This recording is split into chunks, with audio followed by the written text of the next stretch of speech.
अरे छोटुआ क्या सर? चलो गाना बजाना तो हो ही रहा है, जिंदगी भर होगा। हाँ भाई, जब ले जिए के बाद तब ले सीए के बाद। बैठे हैं तेरी बातों चीत हो जाए।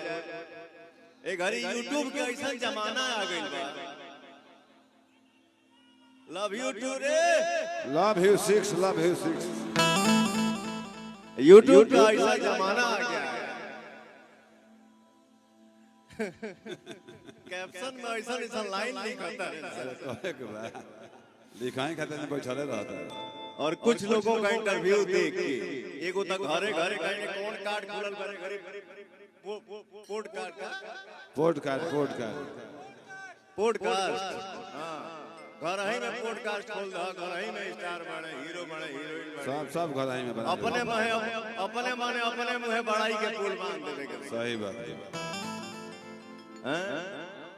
फलानवा कहीं ना जाने, फलानिया कहीं ना जाली, उनका फिर आवेला में एक्सेप्ट करेली। सही बात है। ई जा फुर्सत बा, फुर्सत के कमी नहीं है। लेकिन एक बात जरूर मानना पड़ेगा, हमारे भाई इतना प्यार करते हैं। सही में बोलता हूँ कि पवनवा को बोलने की जरूरत क्या है। जैसे एक जनी बोलल बड़ी नाम ना रखब, नाम का धरी नाम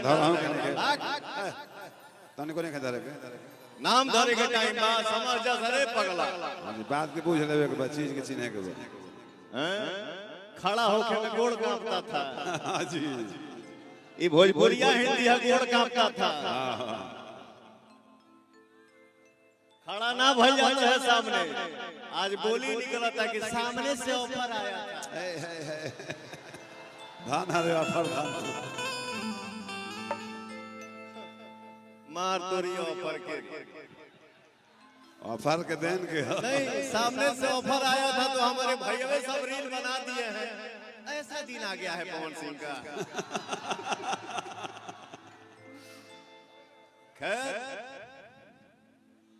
इंसान के अंदर अभिमान नहीं, बट स्वाभिमान होना भी बहुत जरूरी होता है। सही बात है।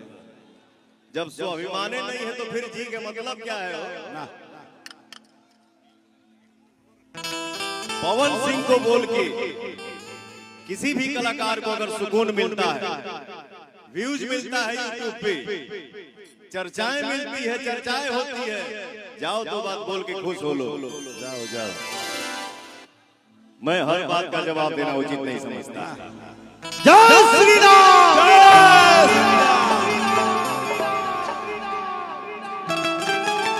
स्वर्ग के दाता विद्यादायिनी माई सरस्वती है। शेर के रूप में दो लाइन आप सबके बीच में भैया। सरदा भवानी रखा सभा बीच पानी। अपने जीवन की शुरुआत गायकी का मैं इसी लाइन से किया था। जो हमारे चाचा हमारे पर्स में जो 2 रुपए का नोट दिए थे ना, आज से 25 साल पहले, वो हमारे पर्स में वो 2 रुपए का नोट आज मिली। तो भैया लोकेश बाबा और प्रियांशु जी बुके से आपका सम्मान करेंगे। दूल्हे राजा के भाई आइए आप लोग बुके से।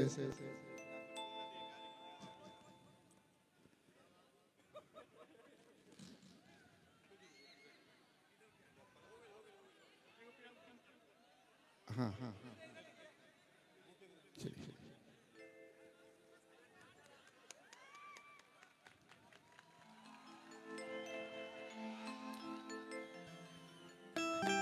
चलिए चलिए।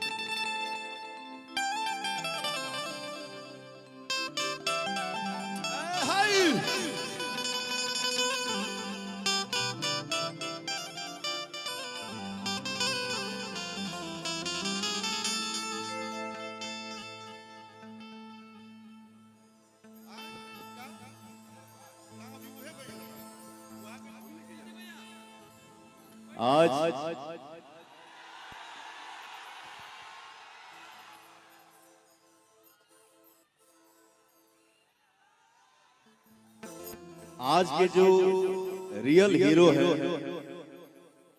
आज के जो हम लोगों के बीच में राजा साहब हैं, हमारे प्यारे भाई सरकारी नौकरी करते हैं और हमारे बहुत ही परम मित्र हमारे छोटे भाई लोकेश मिश्रा जी, इनके चलते, इनके वजह से आज के जो हमारे दूल्हा हैं उनसे दोस्ती हुई। तो मैं आप सबको बता दूं,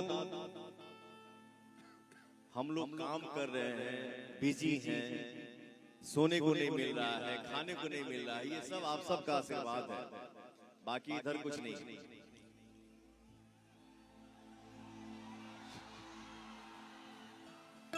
तो जब हम लोग बचपन में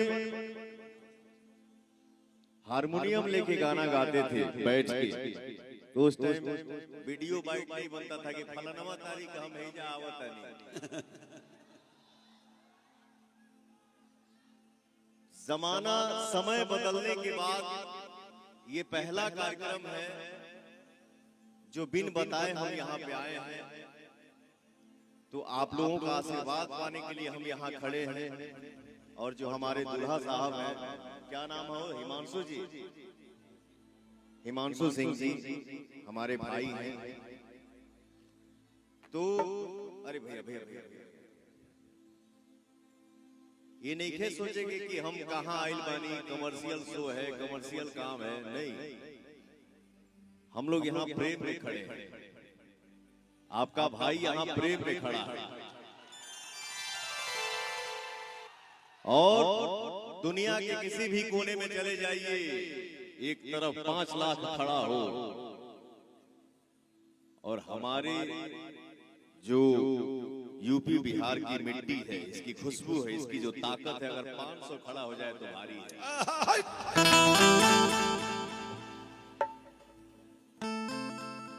तनी साउंडवा बनाता हो बढ़िया से। हाँ, अरे शंकर जी बचपन के मित्र हैं, छाए रहते हैं, बैठिए। और भी बहुत सारे कलाकार हैं यहाँ पे, हमारे भाई मित्र हैं, बचपन के छोटे भाई हैं, क्यों हमसे बड़ा भी हो सकेला। सब कोई आपन आपन प्रस्तुति दी, बहुत अच्छा लगा। हमारे जितने भी भाई खड़े हैं, बैठे हैं, आप सभी को दिल से मेरा सादर प्रणाम। और मीडिया से हमारे कुछ भाई हैं, कुछ हमारे यूट्यूबर भाई हैं, आप सभी को दिल से प्रणाम। हाँ हाँ हाँ,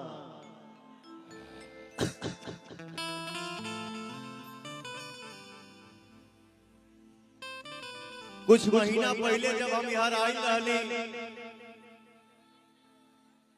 आयल कर रहली रे मर्दवा, हमार घर में हम आवे जो आप लोगों ने आशीर्वाद दिया, प्यार दिया, दुलार दिया, उसका पूरे दुनिया में चर्चा है। हमारे को फिल्म आवता, जो फिल्म के नाम हम होरा,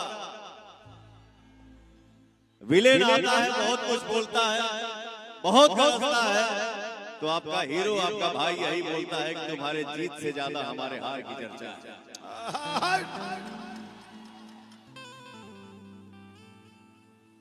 तो झंडा तो आप लोगों ने गाड़ दिया, परिचय देवे के बाद सब के। और मैं अपने क्षेत्र में अनाउंस किया था, अपना क्षेत्र क्या, भोजपुरी भाषा जहां देखा जाता है, सुना जाता है, बोला जाता है, मैं समझता हूं कि उसी घर का बेटा हूं, भाई। कोनो बाटल नहीं खे कि आरा हो जावा, सासाराम ही जावा, डिहरी हो जावा, काराकाट हो जावा, नहीं, हम सब एक हैं। हम यहाँ से गए लाली, अनाउंस किया था कि एक फिल्म बनाऊंगा, जिस फिल्म का नाम होगा शाहबाद। आज ना हो गिलवा आरा जिला, वही जिला हो जिला, लेकिन पहले शाहबाद रहे ना हो। हाँ, पूरा चारों जिला में मिला के रहे। तो आपका भाई एक फिल्म कर रहा है जिस फिल्म का नाम है शाहबाद। इस फिल्म में मैं हूं और मेरा एक छोटा भाई है जो दिल का राजा है, शेर है, टाइगर है, आपके गांव के बगल का ही है। बहुत होनहार लड़का है, बहुत अच्छा लड़का है, बहुत सच्चे दिल का है, जिसका नाम है रितेश पांडे। तो हम दोनों भाइयों की ये फिल्म आ रही है जिस फिल्म का नाम है शाहबाद। आशीर्वाद जरूर बनाए रखिएगा।